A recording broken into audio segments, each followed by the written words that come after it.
Mysterious deaths. Unknown to the Jedi, a new threat has been unleashed on the galaxy.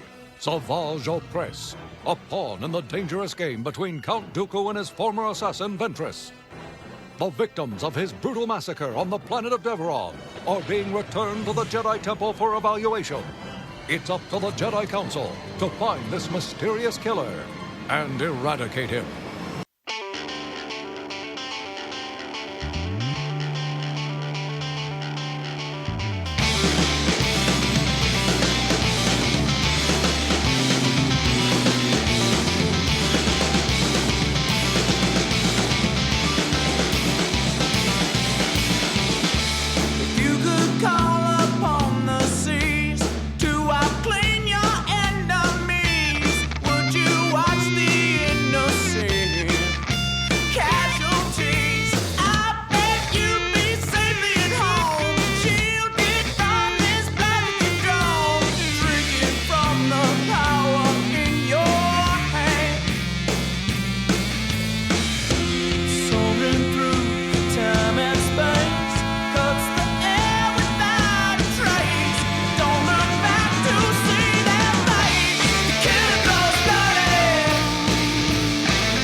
Ho, ho, ho, ho, ho. Happy holidays, Bucketheads. Greetings, Mayvar Tigar. Welcome to the 116th Dooku-defying episode of Mandovision. Nargai Tom, and thank you so much for checking out this small, independent Star Wars podcast. Remember, the best way to reach out to us is, of course, via the social media. We are at Mando_Vision on Twitter and Instagram. You can email the show, mandovisiontom@gmail.com. Please be sure to like, subscribe, and share the show with all the other Mandalorians in your covert this holiday season. And again, I will ask, in this season of giving, why not give us those sweet, sweet, sweet 5-star reviews? They truly do help small independent shows like us stand out, not get lost in the shuffle, and continue our battle against the tyranny of the algorithm. It must be stopped. It must be stopped at all cost. Welcome, welcome, welcome. How is everyone doing? If you're new to the show, welcome aboard. We're glad you're here. We're hoping that you like the show and you stick around and you become a dedicated buckethead like so many others are. And all you longtime listeners, again, welcome back. Welcome back. I hope everyone's having a great holiday season. And we're not eating too many cookies and sweets because they are just delicious. And you can't say no. Like, someone's going to offer you a delicious chocolate-covered cookie. I mean, you just don't say no. I'm not. I'm going to eat that cookie. I want it. Oh, I love Christmas cookies so much. They're all so delightful. Anyways, as you're listening to this, we are on the verge. It's the eve of Christmas Eve. And we're here to talk about a show that has very little to do with Christmas. I'm, of course, referring to Star Wars: The Clone Wars.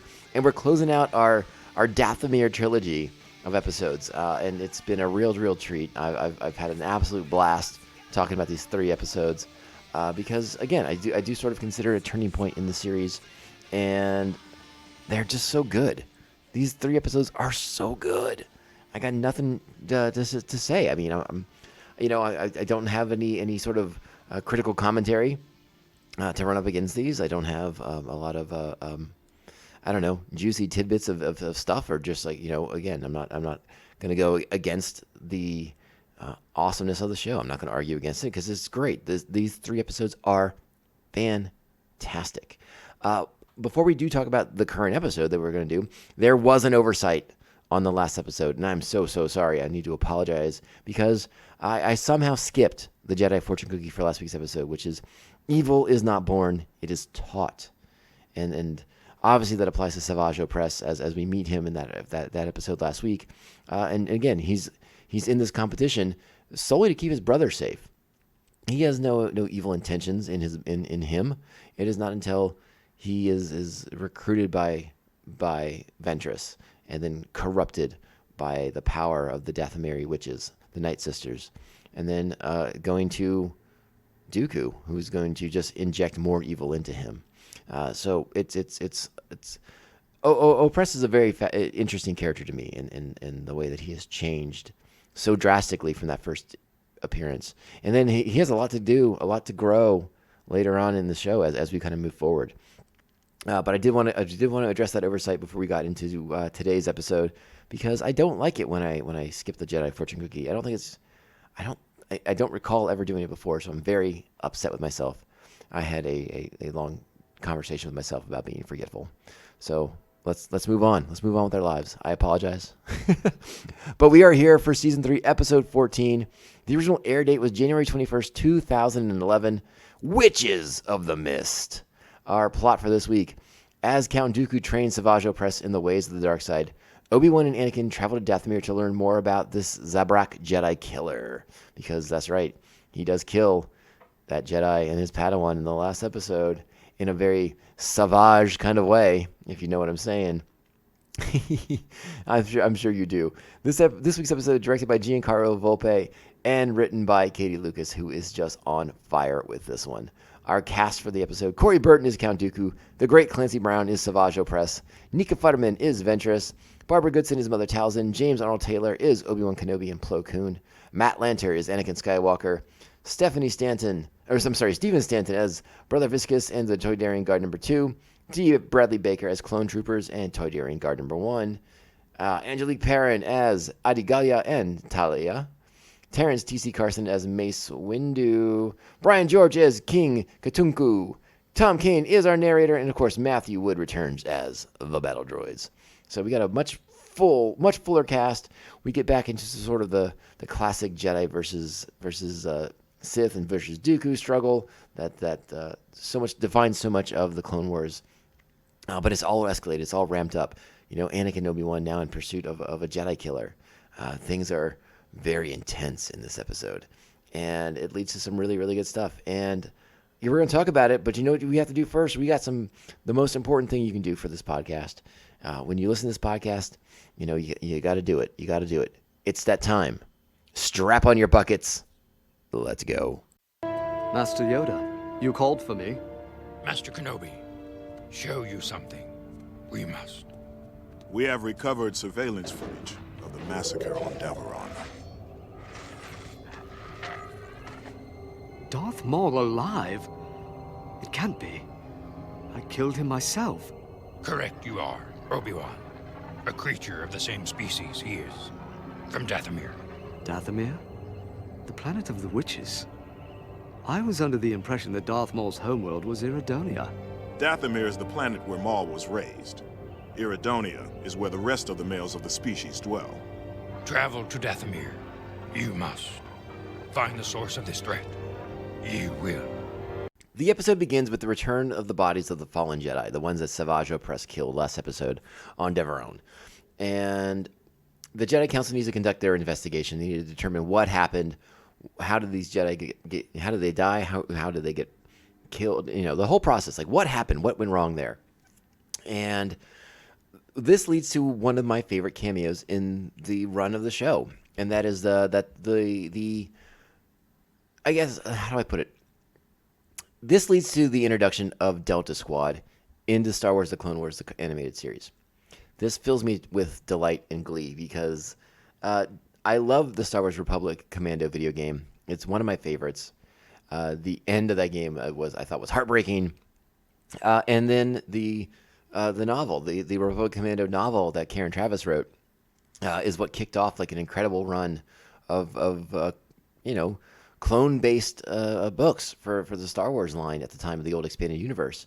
And seeing Delta Squad in the animated series in their awesome commando armor just fills me with delight and glee. And I had forgotten that this was the episode in which they did make that appearance.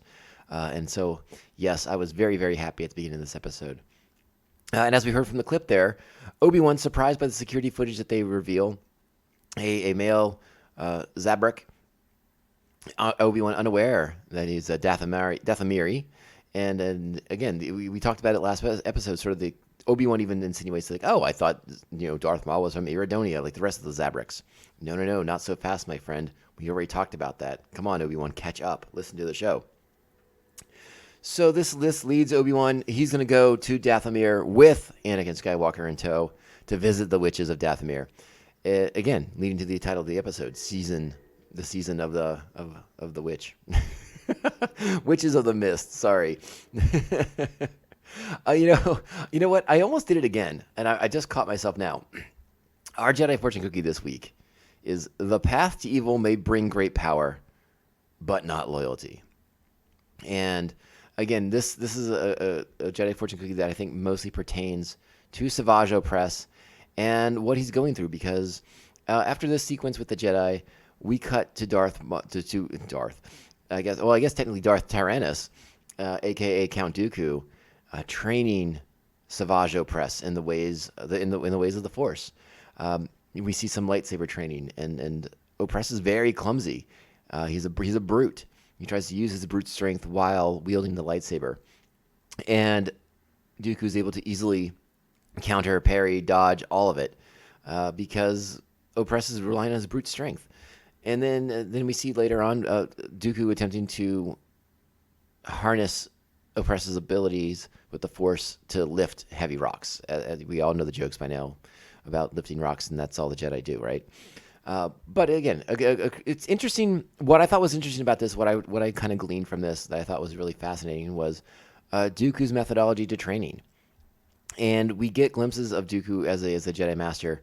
I'm going to reference it again because it's very relevant to what we're talking about. But the Kevin Scott audio drama that you can get on Audible, or you can pick it up in book form, The Jedi Lost, that covers a lot of Dooku from a Padawan to a Jedi Master, the whole shebang. And we got glimpses of Dooku as a master in that book, in his relationship with Qui-Gon Jinn, which is very, very interesting. So it's fun to kind of look back on that audio drama, the lessons in the way he teaches Qui-Gon, and how it has shifted to the dark side now, and how that methodology has changed a little bit as he's attempting to harness anger and hatred and the dark side of the Force, basically, in Savage Opress. What also is very interesting here is, man, he loves to electrocute Opress in this episode. Oh, that is his go-to disciplinary tactic. If you don't do it right, you're going to get electrocuted, like pretty hardcore. And luckily for Opress, he's built to take it. I mean, I'm sure it doesn't feel good, but he can withstand some lightning blasts. That is for sure.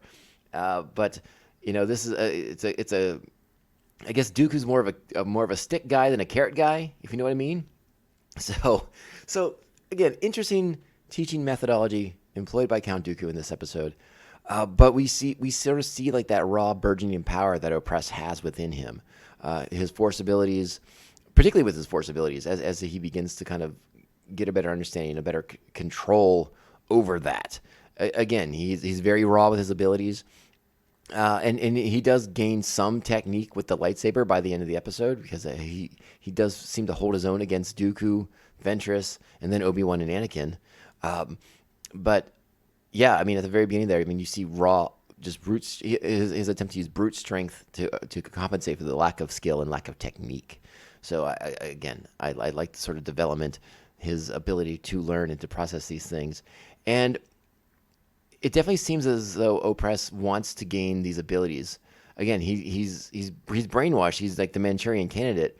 He thinks he's loyal to Dooku, but he seems to want this skill set. Like he seems to have a certain understanding that this is going to help him out way down the road, and not just ingratiate himself to Dooku, and not just ingratiate himself to Ventress when that comes to play. But yeah, I digress. Very, very interesting stuff, though. I enjoyed seeing Dooku's teaching methods and the crassness of his disciplinary tactics. What we go to next is Anakin and Obi-Wan on Dathomir.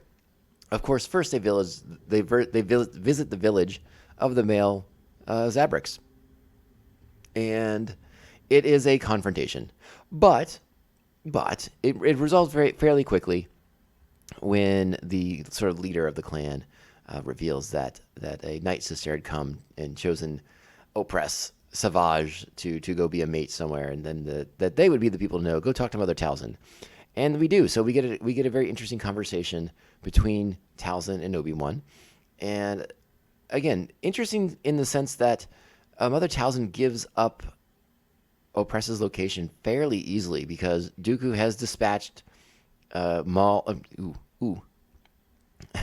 He has dispatched Opress to go to Toydaria to bring back the king because King Tutanka has gone against Dooku. We've seen those episodes. It's been chronicled in previous episodes with the King of Toydaria, how he has sided with Yoda and sided with the Republic. And Dooku's upset about that, and it's time to have a conversation, a very forceful conversation with the King of Toydaria. So Mother Talzin gives that information up fairly quickly to Obi-Wan, and again, we talked about it in the earlier episodes, how Mother Talzin's kind of playing a long game here. Like, she seems to want to help Ventress get her revenge, but she seems to be playing a much longer game. Like, if it works out that they kill Count Dooku, great. But Mother Talzin has other things going on. She's thinking big time, big picture, huge picture. What's going to be best for the Night Sisters, best for the clan, best for them. And it's not just as simple as getting Asajj Ventress revenge. There's more to it at this, and that's what we get at the very end of this episode. When Opress returns to Dathomir after escaping from the Jedi and unable to kill both Ventress and Count Dooku. He returns to Dathomir, and Mother Talzin sends him on his new quest. And again, we're just jumping to the end here, but that new quest is to find his brother, to find Darth Maul, the character that we all had thought dead since Episode 1. This is the first hint that Maul lives. And I remember when the rumors began to swirl that they were going to bring back Darth Maul in Star Wars: The Clone Wars. And I was like, what? Why would they do that? That's crazy. That's insane to me. I don't understand. And it's funny to watch this episode too, because as you begin to see Opress get more skillful with the Force and develop some technique with the lightsaber, a double-sided lightsaber, you sort of wonder, oh, was this all they were going to do? They're just going to make Savage Opress like the new Darth Maul. No, not so fast, my friends. It's a whole thing, and we all know this by now. I mean, we're all well aware that Darth Maul is back, and his sort of progression from the shell of a person that he is when Savage Opress eventually finds him to where he goes and the heights and then sort of the path he puts himself on in opposition to his former master Darth Sidious. All very, very interesting stuff. But again, we're getting ahead of ourselves in the Maul storyline. But again, Mother Talzin playing the long game, wheels within wheels, as I've talked about before. If Ventress got her revenge and Dooku was dead, great. Then she would probably just put Opress onto this path anyways. But Ventress's revenge is not her priority. Darth Maul is going to be very big for the Night Sisters, and they need him back in the fold. And they'll get into that history. We'll talk about that. We'll get there later. What I enjoyed was after Mother Talzin tells Obi-Wan what he wants to know, she urges Ventress that now is the time. We must strike. You have to unleash Opress against Dooku now, because the Jedi are onto this, and your secret assassin is not going to be a secret for too much longer. So you have to strike now. And Ventress doesn't want to. She knows that Opress isn't ready, but she has to. So we get the scene after he has returned with the dead king, and he's been electrocuted once again for failure. That Opress and Ventress versus Dooku, a great lightsaber battle, a lot of fun, good stuff. And then eventually, you know what happens. But I'm going to pause it right there real quick because I want to back up. Because, again, Mother Talzin gives Obi-Wan the information he wants. They're going to race to Toydaria. Opress is already there. And they have I really like the little sequence when Obi-Wan and Anakin arrive and they're attempting to fight Opress. Again, it's more of that Jedi tactic, 2-on-1. They love it. It's their favorite move. But Opress, in a sort of a brute-ish sort of way, uses the Force very clumsily, and he kills the Toydarian king. So that's why he's going to get electrocuted. But he attempts to make his escape, and he drags the dead body of the king with him. It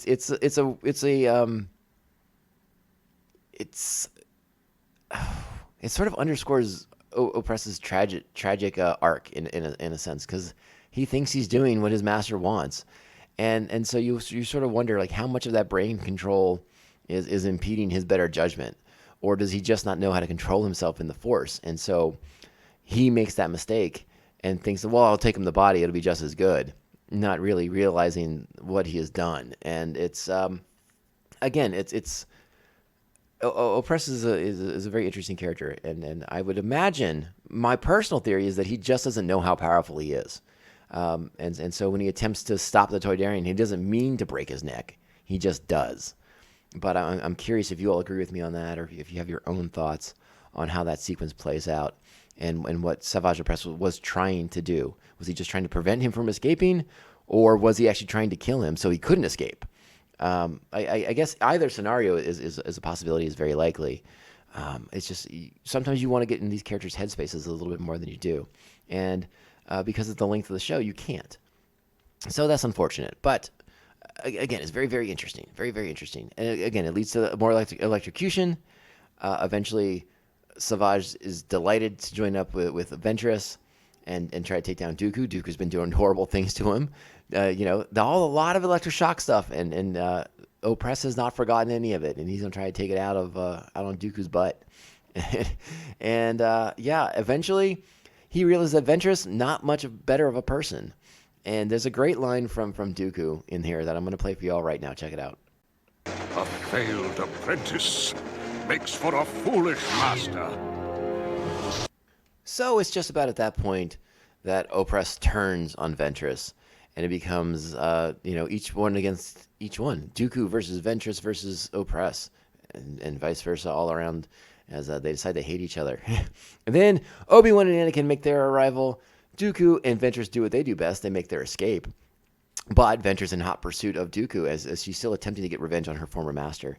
Leads to a nice confrontation there. A great moment where it looks like Dooku's about to get the drop on her and kill Ventress right in front of us. But she is clever enough to make her escape to live to fight another day, as does Dooku. And that is how it goes. Then now we focus on Savage Opress trying to make his own escape. Dooku turns the droid army against him, but lets them know that he's a traitor and he must be stopped at all costs. And again, this is a great sequence here where, again, he's fighting Obi-Wan and Anakin, but once they realize that the droids are trying to kill him, they just kind of like stop and let it happen, which is weird. But we get to see Opress in a moment again of unbridled force power, knock down and escape the droids, and gonna make his way back to Dathomir. He's taking some damage, he's taking some hits, and God knows how often he's been electrocuted in this episode. So he is definitely like worse for wear as he's making his escape and makes his way back to Dathomir. At this point, Obi-Wan and Anakin decide it's time to make their escape from their separatist ship and reevaluate later down the road, because everyone has gotten away, and the Jedi have actually done very, very little in this episode to get justice for their fallen comrades that they eventually launched this investigation for. So that's kind of how we end the episode. But again, it's a really great episode. It's super action packed. I really like the Savage Opress character. He gets put through the ringer here, but now he gets put on this emotional quest by Mother Talzin to find a brother who he never knew about. And again, we know where this is going. We know what's going to happen, and we are excited and delighted to see where it goes. And I'm excited to revisit some of these because, again, a lot of these episodes I've not watched in 10 plus years. So, I remember when Maul comes back onto the show. I remember a lot of that episode, but it'll be fun to revisit it and see where we go. But we still got some stuff to do first. We're not going to get to that right away. They're just teasing us really nicely here. But a rock solid episode. This is 9 buckets. So easily it's 9 buckets. Great action, great character stuff. Ventress being Ventress, Dooku being Dooku. Again, I liked seeing Dooku as a teacher. I thought that was very interesting. We haven't seen much of that from him with Ventress or any of the other characters really. So to see the way he sort of teaches the dark side to Savage Opress is again, interesting is the best word I can say for it. I don't think he's going to win Teacher of the Year awards for his disciplinary tactics, but still, a interesting stuff to see. I like being able to see that, and again, if you sort of expand on that from what Kevin Scott has written in the Jedi Lost book or audio drama, it's fun to kind of compare and contrast and see where Dooku is now versus where he was when he was training other Jedis, including Qui-Gon Jinn. So that's fun. That's colorful stuff. All right, we're gonna get out of here. I don't think I have much else to say about this episode. Again, 9 buckets. This is a great one. This is a great trilogy of episodes, and really ratchets things up because next week on the show, the next episode we're gonna review, I should say.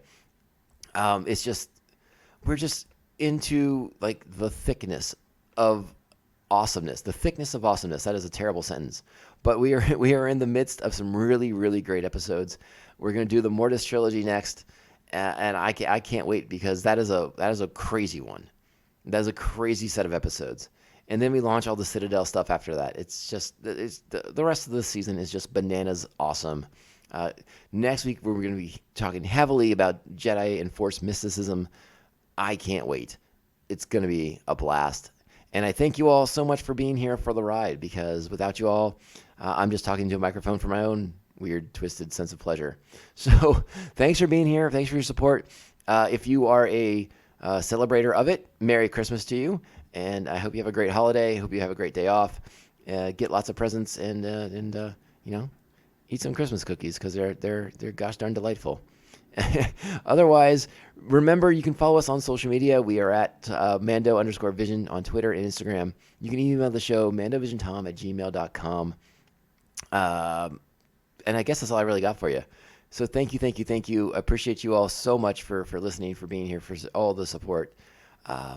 It blows me away every time someone tweets at us or shares the show, or it blows me away. I love this community so much, and I'm so happy to be a part of it. Even if I am just a tiny part of the Star Wars community, I am delighted to be here, and I'm delighted to be talking to all of you. So thank you once again for allowing me to do this. Let's go home. Let's get out of here. I'm just tripping on my way out the door. Sorry, guys. This podcast can only end one way. This is the way. This is the way. This is the way. This is the way. You expect me to search the galaxy for the home of this creature and deliver it to a race of enemy sorcerers? This is the way.